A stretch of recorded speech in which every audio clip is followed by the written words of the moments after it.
Is Paul Warne going to be able to get his men ready for the 29th of December as Derby County head to Oxford United? Derby are currently on, I believe it's an 8-game unbeaten run heading into this Oxford fixture and are starting to pile the pressure on Peterborough in second place. Derby face Peterborough in just a couple of days, so make sure to keep your eyes tuned for that video. Let's take a look into Oxford and let's see if Derby can beat them in just a few days' time. So let's take a look into this League One fixture. Derby County face Oxford United at the Kassam Stadium on the 29th of December. Massive fixture in the thought of playoffs and automatic promotion. Derby currently sit in 4th place, Oxford sit in 5th. It is a massive game. Earlier this season, Derby fell to defeat at home to Oxford United. It was a period where Derby was suffering a lot of defensive mistakes, but hopefully that is something which they've shut out of their system now, having only conceded one non-penalty goal since they've started this run of fixtures. It's a busy period, this festive period, so please make sure you like, comment and subscribe to keep up to date with all my content. As you can see below, in head-to-head, Derby have 2 wins to Oxford's 1.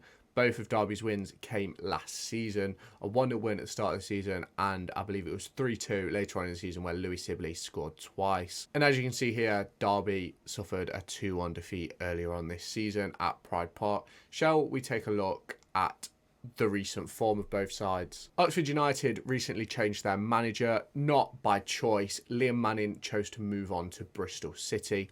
Since then, they have lost 2, drew 1 and won 2. Obviously not what they want, but they're finding their feet under their new manager. As we know, Derby County haven't lost in the league since the Stevenage game.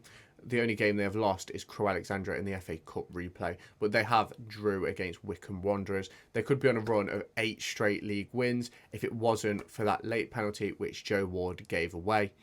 Both teams head into this fixture in the playoffs. Oxford United have played 1 more game than Derby, and that is something which Derby need to remember. Derby must win this fixture. I personally believe that they have to win the next 2 if we have any chance at securing automatic promotion. I think this game against Oxford is massive for us to go, you know what, let's put a marker down. Let's show this league what we can do. And obviously, Oxford United are going to be the team to face Derby. Let's now take a look at the Oxford United manager and some of the danger men which we need to look out for heading into this fixture. So let me introduce you to Des Buckingham, a manager who was working at Mumbai City FC most recently, but he found himself on Oxford's list after Liam Manning moved on.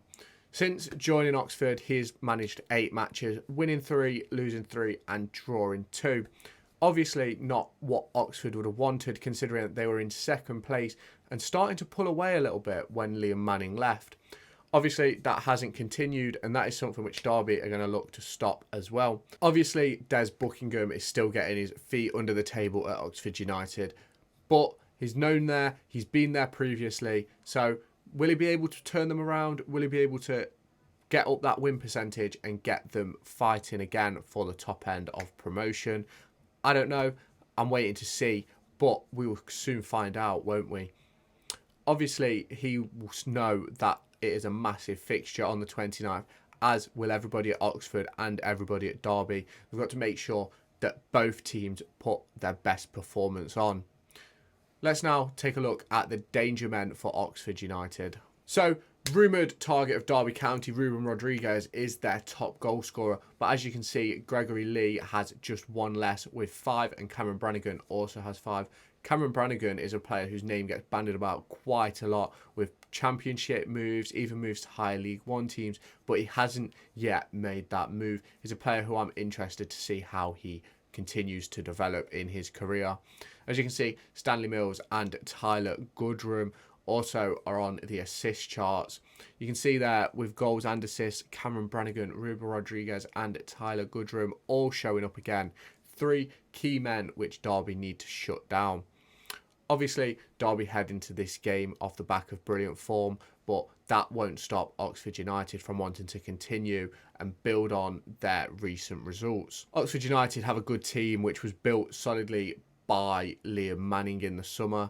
He's been a very, very good manager for Oxford until he moved on.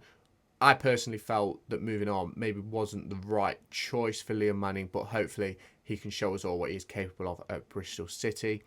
It's now time to take a look at Derby County. Let's see what I think Paul Warne's going to do, and let's make a score prediction. So, as we already know, James Collins and Nathaniel Mendez-Laing are the two key dangers that Oxford United are going to face. Aaron Cashin has been excellent at the back. Curtis Nelson has been absolutely incredible since the Oxford game earlier in the season.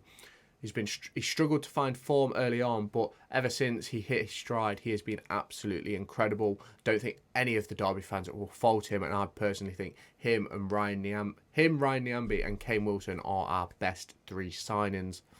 Obviously, Derby are looking to add more goals and assists to their team in January, but will that be with new players, or will it be players returning like Liam Thompson? Is he going to be able to get in there with some goals and assists when he returns?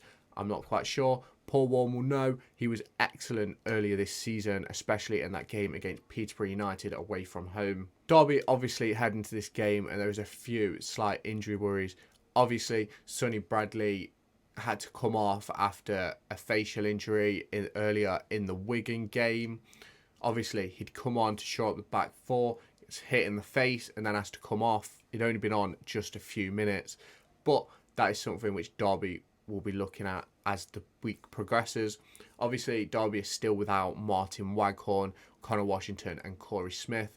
Hopefully, Martin Waghorn can return soon. He seems to pop in and out of the squad, then has a little injury, then another one, and it seems like we've not really seen him much recently. Obviously, he played 45 minutes against Fleetwood where he picked up this most recent injury, but in the forward areas, that's where we're missing players.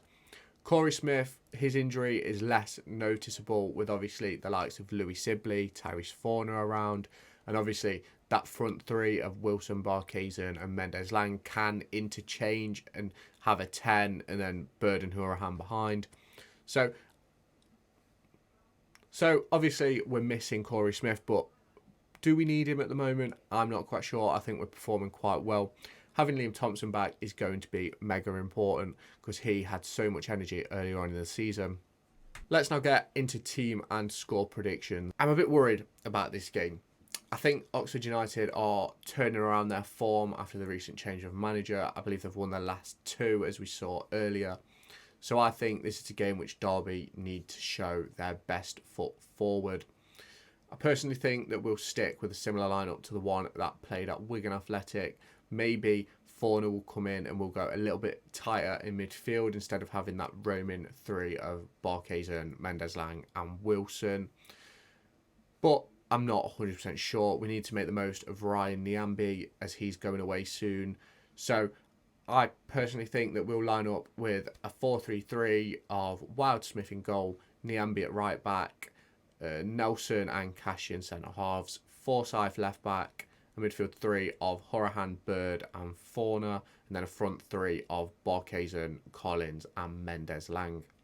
I'm not quite sure what the feeling is behind John Jules. He didn't come on against Wigan, but will he come on in the next game or is he heading back to Arsenal?